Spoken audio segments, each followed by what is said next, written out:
Hi, everyone. Thanks so much for that applause. Welcome to day 2 of the Everything Policy program. We've got a full afternoon of panels, so we're going to kick it off today with a discussion of spectrum coordination in our 5G world. I'm Sarah Leggin. I'm a director on the regulatory affairs team at CTIA, and I'd like to invite you to help me welcome our wonderful panelists to the stage. Immediately to my left is Khlopin, Deputy Associate Administrator, Office of Spectrum Management at NTIA. John Kuzin, VP Spectrum Policy and Regulatory Counsel at Qualcomm. Grace Koh, VP Legislative Affairs, Nokia. Steve Sharkey, VP Government Affairs, Technology and Engineering Policy at T-Mobile. And last but not least, Joel Taubenblatt, Bureau Chief of the Wireless Telecommunications Bureau at the FCC. Thanks so much for being here today.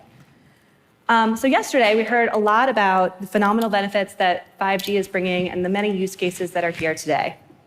5G reaches more than 300 million Americans today, and it's being integrated in sectors across the board, from manufacturing to education, and helping us to meet the moment and address societal issues like climate change and digital equity and inclusion.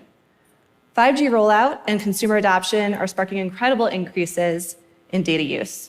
For example, consumers use more than 2 times the data that they did last year as compared to 2020. To help meet that demand, we need to make available commercial spectrum for use and to leverage international harmonization. That requires greater coordination between government agencies and among international counterparts. On that front, we woke up to some great news today that overnight, Doreen Bogdan-Martin was elected Secretary General of the ITU. Woo! She was the first woman to do so in more than 150 years, so we're really, really happy about it. So we'll focus the discussion today on what needs to be done to help foster those relationships and to support the myriad benefits we're seeing and expecting with 5G. So let's start with federal coordination. Numerous efforts are being made to empower the FCC and NTIA to make interagency spectrum decisions in the best interests of our nation. Just last month, the FCC and NTIA announced an updated Memorandum of Understanding on Spectrum Coordination, which was the first time the MOU has been updated in roughly 2 decades. So Derek, I'd like to start with you. Can you share some of the overall goals of the MOU, what NTIA is hoping it will facilitate, how is NTIA thinking about your role going forward, and what things can be done to help ensure that the federal government can speak with one voice? Okay, Sarah, thank you, and I appreciate the opportunity to be here. We are, I know I can speak for Assistant Secretary Alan Davidson and the NTIA team. We're really excited about the renewed MOU. You mentioned almost 20 years. A lot has certainly changed. When the Assistant Secretary and the FCC Chairwoman Jessica Rosenworcel earlier this year, as part of their Spectrum Coordination Initiative, announced this commitment to update the MOU, we jumped into it right away. But to be fair, I think a lot of us involved in that work were really unsure how far we could go. Would this be an exercise of, making some changes at the edges? And as we worked through it immediately with the FCC, with our FCC colleagues, I think we realized we were on the same page in a lot of places. And we knew we had shared ambitions to do something really meaningful and make a lot of improvements. And I kind of think of it along 3 lines of thinking we had. One was to improve our long-term planning. The more time we have to work together on an issue or on, say, a spectrum band that we're looking at to potentially reallocate or make changes to, the better position we'll be in. And this is from marshaling the resources needed to do, analysis and evaluation, what the issues are played to, what the technical considerations may be and so forth. The second piece was improving our interagency communications between FCC and NTIA. And this is, in terms of both the frequency of those communications and the substance. We really had an awareness that we needed an awareness and a transparency with each other. So we knew what the other was doing. And, we needed to give each other feedback early and often. And we had to do that with, supporting facts and analysis. And then, finally, we had to determine if we had the right timelines in place for when we actually coordinate actions, right? So we all had a sense that we probably needed a little bit more time because, again, if you want substantive feedback through the interagency process, you really do have to give folks enough time to do that work. At the same time, we were hoping this long-term planning I mentioned before would smooth that process out, so the final coordination step would be easier. So those were the goals. Some of the highlights that came out of this were, again, we reaffirmed and emphasized the respective roles of FCC and NTIA as the agencies responsible for managing spectrum in the U.S. It's always been there, but I think reemphasizing it's a significant point. Again, we really wanted to emphasize this evidence-based spectrum policy decision-making, engineering collaboration, and relying on data analysis and engineering best practices. The Assistant Secretary and the Chairwoman agreed to commit to at least quarterly planning meetings, which had been in both the MOU and in statute as twice a year. And in practice, I can guarantee you they communicate even more frequently. And then very importantly, as part of those meetings, there was a commitment to really try to plan 12 months out, right? So we would know that, for example, if the commission's looking at a ban down the road or they're starting to, we would start getting that idea.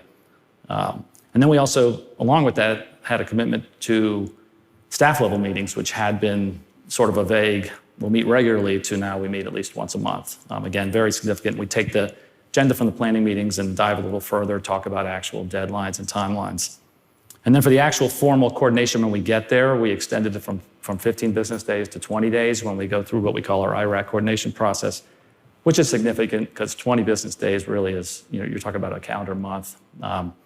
So that was significant. And importantly, we made clear that this applies to actions that not only affect, say, co-channel operations, but it may be adjacent channel issues. And it may even be issues that are less direct. For example, on the NTIA side, we would be given notice if there's an FCC action that might impact other federal equities, like the regulatory authorities of other agencies, maybe on regulating the airspace or the highways or critical infrastructure. So again, those were all, I think, really important, significant changes. And then finally, we also agreed to look at least once every 4 years, make an update. So I think those are pretty significant. A couple other things, we have a path now for escalation if we can't agree as well. So it's a lot there. Again, we're really proud of that effort. Regarding your follow-up about working with the other agencies, we do think the MOU will have an important impact, partly because what the agencies really want to know from their perspective is that their interests are being timely communicated to the FCC, that they have an opportunity, and I think that will increase a comfort level for them, and we're in a better place where it's less likely they're going to feel a need to do more independent work or go outside of those bounds that I think NTIA and the administration certainly don't want to see happen. Thanks so much. And that's actually a great transition, because I'll turn to you next, Joel. From the FCC perspective, how do we ensure that when the FCC acts, there's finality and certainty that prospective licensees can rely on? Yeah, thanks, Sarah, and thanks very much for having me. It's good to be here and good to see everybody in person. I think it's a lot of the things that Derek referenced that are part of the framework of the MOU. It's the long-range planning, it's the transparency, the information sharing, it's trying to work out operational considerations in accordance with best engineering practices. I think all those things, doing that hard work in advance, is going to be really critical to the decision-making process. And I think the MOU comes at a really important time. I don't think I've seen a time before now where spectrum management, spectrum access, and use has been more important to the nation's goals. Goals of national security, economic security, connecting every American to high-speed internet. And I think some of the framework that's part of the MOU is going to be implemented in a way that's going to allow us to reach these national goals. And I think from an FCC perspective, we appreciated working with NTIA to update the MOU and very much look forward to working with them as we go forward to implement these principles. Thanks, Joel. And on the goals front, I'll turn to you, Grace and John, whoever wants to take this one first. How can stronger coordination help us achieve our spectrum goals? And what can be done to assist both industries and the government's goals in advancing next generation connectivity? Yeah, first of all, I just want to say thanks very much for inviting Qualcomm to this panel. And in terms of things to do to fix issues going forward, I don't think we could ask for more than what Derek just laid out and what Joel reiterated, what we heard yesterday from Scott Blake Harris. From our perspective at Qualcomm, it's phenomenal. You couldn't ask for anything more. Just a very strong commitment to open up, new bands. We're looking at bands for 6G. Obviously, right now, there's still a pipeline need for 5G mid-band spectrum. So in terms of what more to be done on coordination, I don't think I have anything more to add, just to applaud the effort. Grace? Yeah, absolutely agree. And of course, doubling it down on thanks for having Nokia on the panel. But certainly the redoubled, you can see the sense, or you can feel a sense of urgency in the revised MOU, that there is a real need to actually make those communications regular, substantive, and effective, productive. I applaud not only the actual signing of the MOU, but also the spirit behind it. It does seem to me that the agencies are really looking to actually find a way forward in terms of making this, making spectrum an abundant resource, not just for federal users and not just for commercial users. Thanks, Grace. And on the coordination front, I do need to ask Steve about C-band. Are there particular points you'd like to emphasize regarding C-band activity going forward? Yeah, and thanks for having me. I think C-band is a large reason why some of this activity has happened, right? I mean, there was certainly an area where the coordination didn't happen as well as it should have, and is really, it led to uncertainty about access to that spectrum and delayed rollout, and hasn't served any of the communities well. So it is really great to see the renewed focus on being able to coordinate and communicate with the agencies early and often, and make sure that studies are done correctly. And that does need to include work with the industry as well, to make sure that the studies are done correctly with the correct assumptions, and to understand how the impacts are on both sides. On C-band, I think things seem to be going pretty well. I mean, given where they were a year or so ago, a year and a half ago, the FAA has engaged very directly with the industry to try and solve problems, and I know they're working with both the FAA or the FCC and NTIA as well. But kind of kudos to them for actually pulling together and working a process between the aviation community and the carrier community to figure out a way forward. And as a result, there is a solution that it would have been good to have that on the table before the auction and provide that certainty and get altimeters, either retrofitted or filtered earlier on, so that there was a smooth process. But it seems to be going pretty well. I mean, I think there are a lot of discussions that need to happen as we look to deploy spectrum above the 3.8 gigahertz band, which a lot of the initial talk was on the first 100 megahertz. But I feel pretty good about where that is and the ability to be able to deploy the phase 2 spectrum with little or no limitations when it's fully available. Thank you. So while we're on C-band, let's talk a little bit more about mid-band. So as was mentioned yesterday, the FCC conducted 2 auctions last year for full power mid-band spectrum, bringing in more than $102 billion in winning bids and reflecting the demand for nationwide, full power, and exclusive use mid-band spectrum. So it's no surprise that the wireless industry is focused on gaining access to additional mid-band opportunities. So sticking with you, Steve, like others in the industry, T-Mobile has emphasized the importance of mid-band spectrum for 5G, including in the 3.7 gigahertz and 2.5 gigahertz range. So what's the path to success for those bands, and how do they fit into T-Mobile's broader 5G strategy? Yeah, I think that the path to success on those bands is well underway, and like I talked about on C-band, I think we're in a good position to be able to deploy that effectively once the phase 2 spectrum is available. 2.5 gigahertz auction, it's still that closed less than a month ago, and we're just coming up on final payments and hope to get our licenses very quickly, Joel. And that's actually a great. I mean, that spectrum sat for literally more than 25 years, unlicensed, while the commission has gone through a number of rulemakings about it. So it's great to see it finally being positioned to put to use. So, that mid-band spectrum is all part of the 2.5 gigahertz spectrum that we've got licenses throughout the country. That's kind of a core of of our 5G deployment, the ultra capacity deployment, and we're covering 235 million pops with that right now. This is going to let us fill in additional areas, and it really is serving not only to provide huge mobile capacity and meet those demands, but also to enter new services and new competitive areas like our home broadband service. So I think the real thing is finalizing the licensing process, and we're ready to turn additional spectrum on. And it was good to see too. I mean, that auction went actually very well, and a large percentage of the qualified bidders got licenses there. So there are a lot of new services.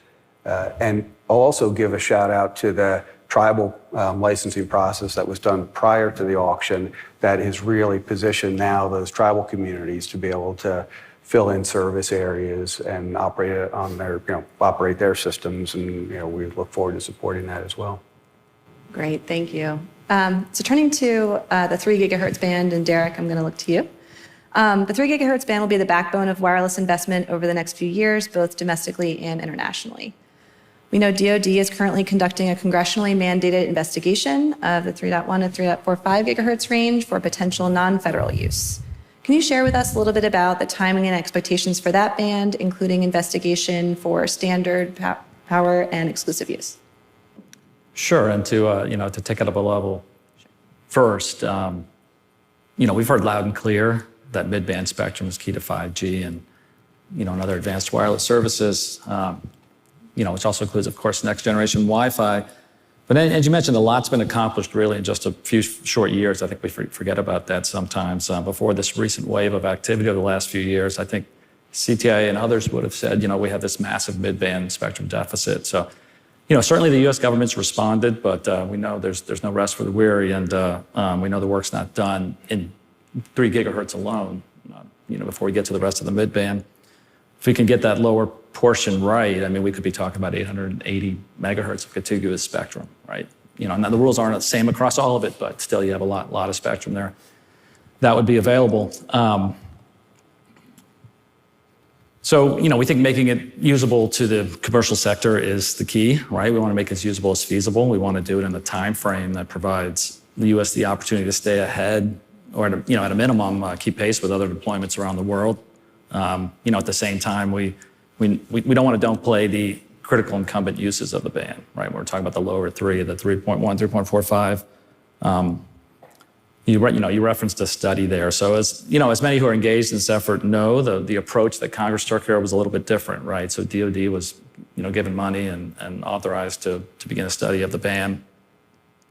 Again, a little departure. Typically, NTIA will lead that, as the statutory manager of federal spectrum, and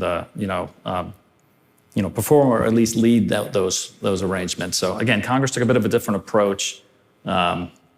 So DoD is assessing right now how the sharing may be accomplished in a way that maintains DoD's capabilities, right? But this could also be an opportunity for DoD to propose spectrum sharing frameworks that help the U.S. military augment its capabilities and better navigate and operate the evolving 5G landscape. So under that law, the Secretary of Commerce, working through NTIA, is to then identify, frequencies that could be made available from this range. And the timing on that is, we expect DoD to issue a report by July, August or so of next year. And then we have to turn around and report pretty quickly. So again, the timeline's real tight. And again, I know that the wireless industry stakeholders are monitoring this process.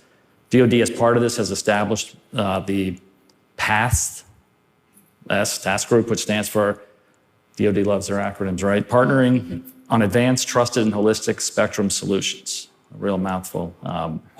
So from DoD's view, this effort has primary objectives of building trust between the industry and DoD, and they've charged the group with investigating, the systems in the band, establishing the means for sensitive and even classified information exchange. So they're using this group to, identify potential spectrum sharing use cases, examining commercial wireless deployment power levels, if you will, and in order to inform the development of techniques and architectures. And I think what DoD's approach here is they're sharing results from that work in an iterative fashion. So, at the end of the day, all I can really emphasize, it's a complicated band, in particular with respect to some of the, these systems that are utilizing it.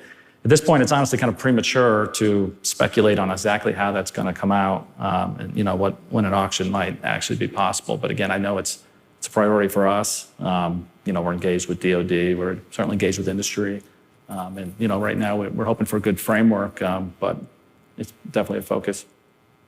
Glad to hear it's a focus for you guys. Now, next, turning to the 7 to 16 gigahertz range, and Joel, we know that the chairwoman recently discussed the benefits of making that spectrum available. Can you share with us the FCC's vision for next steps in that range?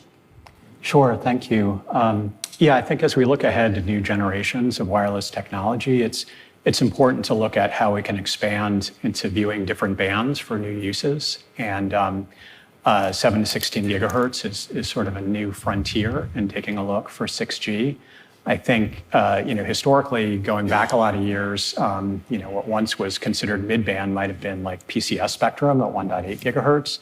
I think the focus today is very important on the 2 and 3 gigahertz ranges for 5G services, but it's also important to look ahead and to expand our view on what additional spectrum bands could be for new technology. And so at the FCC, our first step along this journey will be the Commission considering a notice of inquiry on the 12.7 to 13.25 gigahertz band, looking at ways that we can make that band available for expanded terrestrial use. And we also are very much looking forward to working with NTIA, federal agencies, and private sector stakeholders to identify and do the hard work on other bands to look at making them available as well. Great. We appreciate you guys looking at those new bands for opportunities. And we know Qualcomm has done substantial work on investing possibilities throughout the upper mid-band range. Can you please provide some insights into the technology advancements that could leverage those bands, as well as any target ranges of note for you all? Certainly. Thank you. So Qualcomm has done a fair amount of work looking at the spectrum range from 7 to 16. So for 6G, so like 4G shared bands with 5G, 6G is going to use low band spectrum, and it's also going to use the millimeter wave bands probably concurrently with 5G, using a technology similar to dynamic spectrum sharing. That technology allowed 5G to be rolled out very quickly, much more quickly than the 4G to 5G, the 3G to 4G transition. So with regard to the 7 to 16 range, with help from NTIA and the FCC, Qualcomm has had an experimental for the same range that the NOI is on for about the past year. And what we're seeing with this range is very promising.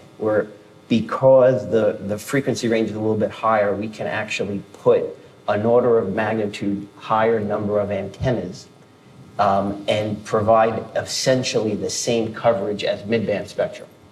And that is very promising because 6G is going to need a fresh coverage layer. And we see that coverage layer in the 7 to 16 range, which is a range that was largely overlooked when the FCC in 2016 opened up the millimeter wave bands. So now re-looking at that range is critically important. I know there's a large focus of it. We're looking forward to providing comments on the NOI. And again, we hope it's just the beginning of looking at frequencies in this range for 6G deployment. And we'll see where it takes us. But in terms of looking at it, in our view, the coverage is going to be more like mid-band, and the range is going to be also much closer to mid-band, but the capacity will be a lot closer to millimeter wave band. So it's kind of like what I would call the Goldilocks spectrum. We've heard that term a few times this week. It's all the Goldilocks. Love it. And Grace, wanted to know, sticking with mid-band, but looking at the 3 gigahertz and 7, 8 gigahertz ranges, how is Nokia helping operators deliver on the vision of mid-band 5G? Any way we can.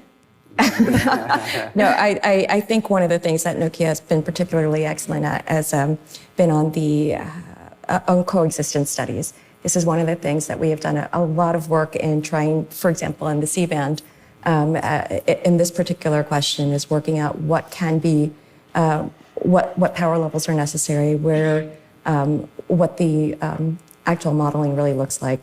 And it's critical to get that kind of technical advice when you are actually trying to protect real services, but also trying to enable as much as you can the service that is being proposed here. Nokia is relatively, I would say, we have a large number of services in our portfolio, everything from, we work with satellite providers, we work with telecom providers. We want to be as much of a neutral arbiter as we possibly can, and we want we want all of the services to be able to flourish. To that extent, I think we have been able to provide very good, unbiased technical opinions, particularly in the C-band question. We're also contributing heavily into the 6G standards, at taking a look at how you can use additional spectrum in the ways that perhaps Qualcomm has also suggested, and seeking to figure out what bands are next to be targeted. That's a perfect transition in terms of our forward-looking strategy, because I'm hoping to discuss the national spectrum strategy a little bit more now. We continue to hear a focus within the administration to finalize a national spectrum strategy, in addition to the extension of the FCC's auction authority that we discussed yesterday on the legislative priorities panel. So John, Grace, Steve, whoever wants to take this one first. What are the key elements of a successful national 5G strategy? And assuming a pipeline is part of that, what should we look for? I guess I'd say the three elements for a successful strategy are going to be, a spectrum pipeline that gives us some certainty about the availability of spectrum going into the future so that we can plan around that. Siting is always a big one, that we need to be able to deploy those services and deploy them efficiently and effectively. And then, really just the overall policy that the U.S. has had to have a technology neutral approach on deploying services that relies on a competitive marketplace, right? That has been hugely successful for us in the U.S. And it really, it's very clear with the major carriers competing head to head on, how quickly we can deploy services, the quality of those services, the speed of those services. And I think it's really, made us a top country on being able to provide services. And there's a lot of work, and it's really good to hear all the discussion at this conference about the need for a spectrum pipeline. I mean, following the 2.5 gigahertz auction, there are no major auctions on the horizon, and it's a long process. It usually takes, 6 to 10 years to get spectrum from kind of once you start focusing on it to an auction. So it's never too early to start. And I think it's a good effort we have right now, both on the legislative side with beginnings of some pipeline legislation and the focus by the regulators, the recognition that we need to do that. And a lot of good discussion about the need for to not lose focus or give up on exclusive licensed spectrum, right? That is the foundation of the services that we have in the country, including, like I mentioned before, in-home broadband, which is, we are the fastest growing broadband provider in the country, and it's providing real competition for customers and new service opportunities. And it's not just in rural areas, but in urban areas as well. That can be deployed very quickly into more rural areas and provides new opportunities. There's also a lot going on too in just the mix of services as technology is developed, right? We announced this partnership with SpaceX to provide direct-to-cell service. And that is, MSS service has been on the horizon for a long time and has never really taken off in the way it should, but it feels like technology is getting to a point now where, for satellites to be able to communicate directly to your cell phone without a big antenna, without additional changes is, I think, will be a real game changer. And we'll continue to see things like that evolve. And then with new technology like 6G, we're, I think, on the forefront of a good path. I'll just add a few things. So if you look at how much we live in it, so you don't see it, but if you look at where things were 15 years ago in terms of what we have all learned by government and industry working together, we've really made some remarkable strides. I mean, everything that Derek went through is just phenomenal stuff. So what I would recommend is we look at how things have progressed in the past and try to improve upon those processes. Just picking one band that took an awful long time and maybe necessarily didn't need to take that long is the 3.5 band. So I had meetings with the FCC over a decade ago, and seeing that band now finally coming to fruition is great. There's a lot of activity on private networks using that band. So whatever process that took, we need to condense it. And in terms of looking at a pipeline or a strategy going forward, there is a band that the FCC could open tomorrow, and it's the lower 37 gigahertz band. When the FCC opened the millimeter wave bands in July of 2016, they said this spectrum band, which is 600 megahertz of millimeter wave spectrum, would be licensed and shared. So Qualcomm has put in a proposal, has been discussing it at length with DOD, NTIA, FCC, et cetera.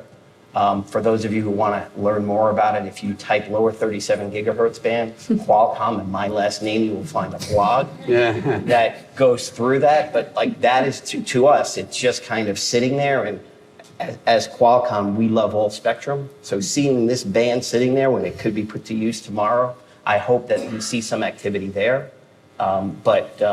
Overall, we've made remarkable strides, and I think we just need to learn from what worked and try to condense the time frame because the time is short. Yeah, and not to foreclose any models either. I think the 3.5 gigahertz band has been remarkable. In fact, folks at Nokia tell me that the US is really just miles ahead of many other countries because of in enterprise digitalization in certain aspects, mainly because the 3.5 gigahertz bands allows for private wireless to flourish. There's no other country that has that kind of that has the available spectrum in that respect. So to consider a variety of different business models, because that is what a national spectrum strategy will enable. The CSPs definitely are going to have a play in many respects, and exclusive licensing does have its place. We still need to get all of that. We still need to be able to support those services. But CSPs are going to go into other things as well. Network slicing in 5G is going to allow for enterprise digitalization, which is incredibly critical. This is really what 5G was built for. And I think John was talking earlier about a fabric of connectivity that is sort of coming with these next generations of connectivity. We're going to need a spectrum strategy that thinks about that in the future, thinks about the different kinds of business models that is going to support that and make it sustainable, and then think about how spectrum needs to feed that on that way. So flexibility is going to be incredibly key, and a willingness to look at what's not being used and figure out how we can best put this to use, whether it's through orthodox models or through something completely unconventional. Can I just add one more point too? Sure. I think one of the things we need to focus on too is, as we build this spectrum pipeline, we need to make progress. And so focusing on bands and really identifying where those studies need to be done quickly and not just kind of get lost in a morass of a lot of bands is important. We've got good work going on in the 3 gigahertz band.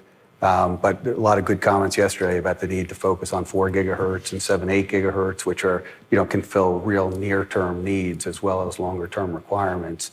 And then, for longer term on 7 to 16 gigahertz is for 6G kinds of services. That's a great transition. Actually, I was going to ask Derek next about 7 and 8. We know DOD and other federal agencies currently have allocations for a significant amount of mid-band spectrum, which is why engagement and coordination across agencies is really critical. So can you talk a little bit about some of the steps the agencies are taking to quantify or inventory their spectrum holdings, for example, in that 7, 8 gigahertz range, so that stakeholders can better understand what might be repacked or otherwise made available for commercial use? Sure. Let me first quickly comment on the opportunity on the National Spectrum Strategy, just to build a little bit on, I think, the great framing from Scott Harris yesterday. At our Spectrum Symposium NTIA held last week, we heard from the Secretary of Commerce, again, call for the need for a spectrum strategy. We heard it from our Assistant Secretary, Alan Davidson. We heard it from the FCC Chairwoman. And so I think just sort of real quickly to echo how Assistant Secretary Davidson's kind of been framing it as kind of like, three core principles here. One being we need to continue this needs to build on and continue to improve our coordination between FCC and NTIA, importantly in federal agencies as well, with our work with the private sector and other stakeholders.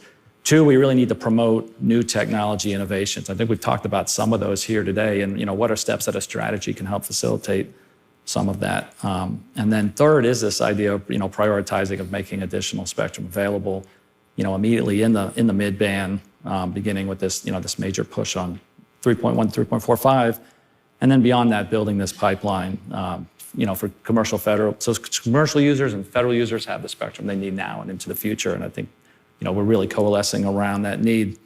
Turning the efforts to assess federal usage, we've certainly begun the process. I think a lot of folks know this on looking at the 7 to 8 gigahertz band. We've worked with the federal agencies. We've surveyed them on, to sort of confirm their uses are consistent with the data we have from our spectrum management systems. We hope to sort of quantify this more into, depicting actual usage. I mean, we do things like our engineers will produce spectrum usage contours and whatnot. So we're going down that road. There's difficulty there, of course, because the assignments in our databases change on a daily basis. So, we hope to share more on this band soon. I think it's complicated because there are a lot of different uses there, and it may have, even if you look at what's publicly available, it can be misleading because I'll say there's a lot of classified uses of the bands that are harder to talk about. So going down, pivoting down some of those roads, but we certainly know that band's a priority, and we hear the call for the other ones as well. And I think we've publicly said this 7 to 16 gigahertz range we know is an important next frontier. Thanks for those views on pipeline, everybody. And so we've talked about our domestic views, and I wanted to make sure that we kind of turn to the international perspective a little bit, starting with WRC 23 preparation. We know this is a huge week on the WRC front with the election of Doreen Bogdan-Martin, and there's a lot more work that's being done as we speak for that conference. So sticking with you, Derek, we know the election was a whole of government priority. And so I'd like to talk a little bit about some of the substantive U.S. priorities for the conference. How are the FCC and NTIA coordinating on the U.S. position? And are there issues that are expected to be challenging in terms of finding consensus? Sure, and thank you. And I think I'll be pretty brief because I'll, admit up front, the international is not my specialization at this point. Although, as Grace can comment, I certainly have been engaged before. But it's also a little premature in the process here because we kind of get to more of the U.S. level priorities as we work through the process, including we get to the sort of delegation, the U.S. delegation mode, and have a head of delegation. However, at this point, there are priorities emerging, and speaking sort of for the federal agency side of it, we're developing those, and then the FCC and NTI will coordinate. I mean, Joel will probably comment, but I know the FCC's put out a public notice, some of the proposals coming from their advisory committee. Generally, there's some issues between the NTI side and the FCC side, representing the federal agencies and the commercial side, that we need to work through, and we coordinate those well. We end up going to regional meetings and trying to consolidate our positions through CTIA. We have to work through their sensitive items, sometimes the specifics around, the IMT at 5G in terms of, how we protect adjacent band services. Again, the objectives are generally widely supported, but, we have some details there. I know for the upcoming work 23, agenda item 1.2 is a big one for IMT because it covers these frequency ranges we've been talking about that start down at 3.3 all the way up to 10.5. I know for 3.3, there's some issues we need to work through there to get the right protections in place. And there's this tie into our domestic work looking at the band as well, too. I know we fully support the 3.6 to 3.8 in their identification. We do have some concerns around 10 gigahertz and some other places. And then there's some other agenda items and, at the work that are important to NTIA and agencies as well. Agenda item 1.10. We oppose removing an accept aeronautical mobile restriction at 15 and 24 gigahertz.